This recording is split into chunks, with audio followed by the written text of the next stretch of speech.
Hello my beautiful fragrance family, Dustin here, Fragrance Man. Go ahead and do me a solid and click that like, comment, subscribe. Don't forget to hit that bell notification. I'm just going to keep on giving you guys these budget-friendly fragrance reviews, that $40-ish and $100 range. And most of these are a lot less than that. A good number of these you find at your local rack stores. The one I'm talking about today, I haven't seen at their local rack store. I've seen a lot from this line there.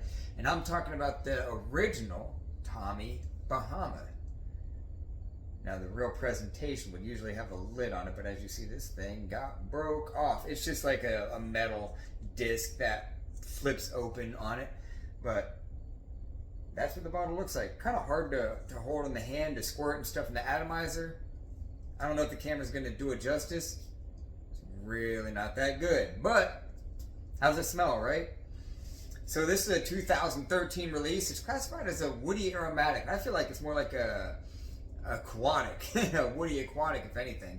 But I'm going to go over some of the notes in this and let you know what I think about this fragrance overall. In the top, there's watermelon, there's mandarin and pear. In the mid, there's some violet leaf, coriander. In the base, there's tonka bean, there's sandalwood. Really, what you're going to get when you first spray this is, like for the first minute, not much longer. It's like getting Nautica Voyage meets a watermelon Jolly Rancher. Really lovely. The opening is beautiful on this. And then that dissipates really quickly. And it turns into something a little bit different. That violet leaf really starts to make its presence known. And the sandalwood starts to slowly creep in. Some of the hints of the ginger that's listed in here. Hints of the coriander, not much. Mainly, this is going to be a tropical, aquatic, violet leaf, sandalwood. It's very light. This thing is very light. This is like only for this summer, daytime, spring. It's not a nighttime fragrance. It works for whatever situation in the high heat.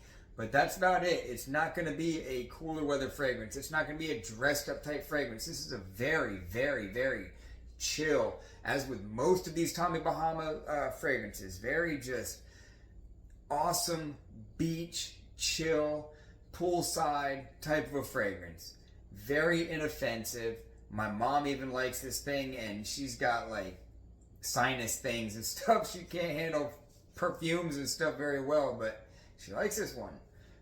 Maybe it might just be based on the opening, because the opening is way better than the rest of it. The opening is way better than the rest. But it's not a bad fragrance overall.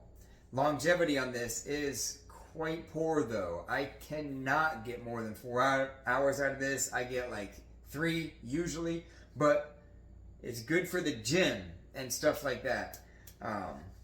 Because by the time you leave the gym, this thing leaves too. So it's a great gym fragrance. It's a great casual fragrance. It's really easy. Like I said, that Nautica Voyage meets Watermelon Jolly Rancher disappears after about the first minute, and then you're left with a whole lot of violet leaf and some sandalwood, giving it just a touch of some creaminess, touch of woodiness, but some of that mandarin and the pear remains, but it's just not real strong. The watermelon is definitely the dominant fruit in this, and then it gets kind of overtaken by that violet leaf. If you don't like violet leaf, then you probably are not going to be a fan of this. Another fragrance that's super heavy on violet leaf is the Mercedes-Benz.